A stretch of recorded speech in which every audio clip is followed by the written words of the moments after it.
How was it to direct the resort? It was cool. It was hard work. It was quite a tough film to make because the premise of the film essentially needed or required it's quite an ambitious idea on paper, and trying to sell a place that's like apparently a multi-million-pound resort on a very, very limited budget is the sort of thing that will give you a lot of sleepless nights. But I mean, I was really lucky. I worked with the same crew as much as possible on pretty much everything I do, and I think what was amazing about this was how quickly they seemed to get the issues that we would have to pull off. So like the concept that a genuine resort would have spent more than the budget of this film just designing and focus testing the logos and the look of the people that work there. We had like 2 weeks to kind of come up with something that would be made in time and make that convincing. And then you add that to the fact that we were shooting in 2 different countries with, you know, for the most part the same crew, but a lot of new folk coming in. I say that like it was tough, but it was still brilliant. It was huge fun. It's the best job in the world making movies. So, how was it to work with the cast? They were all fantastic, actually. I said that like I'm surprised in some way. No, they were wonderful. And what one of the things I love about actors is everyone has a different process. Everyone has a different way of bringing something to it. And so there's part of that is the challenge as a director is to find the room where they can be comfortable within that process, and even if those processes sometimes don't quite fit together. I think where we were really lucky, because it's an ensemble film,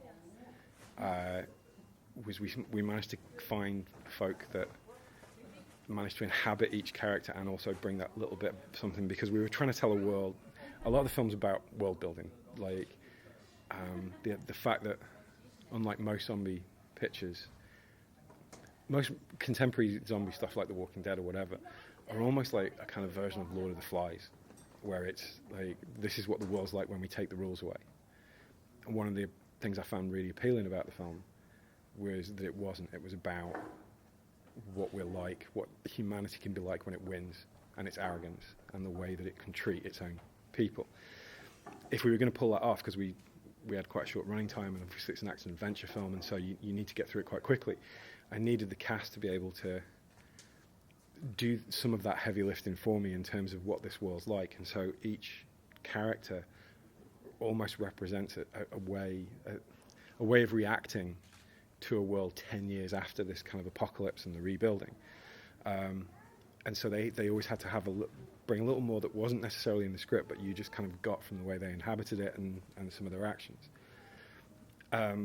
What I love about festivals this way is that, and particularly festivals like this, which are, I mean, these days, it always used to be that the genre festivals were always very small, but now they're becoming, with the rise of the genre and the ability for people to kind of get around so much easier, festivals like Sitges and Fright Fest have become enormous events.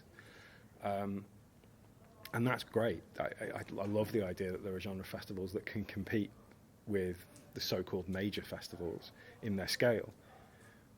But somewhere like this, or some of the other like kind of apparently smaller festivals, I don't mean that in a dismissive way, it's in a slightly smaller town, there's slightly less people can get to it.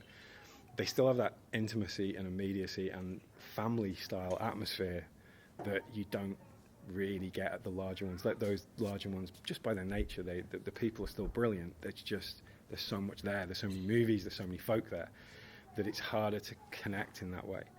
Whereas with this festival, I only arrived last night, and already I've kind of met pretty much everyone that works on it. I've met most of the other filmmakers that are screening movies.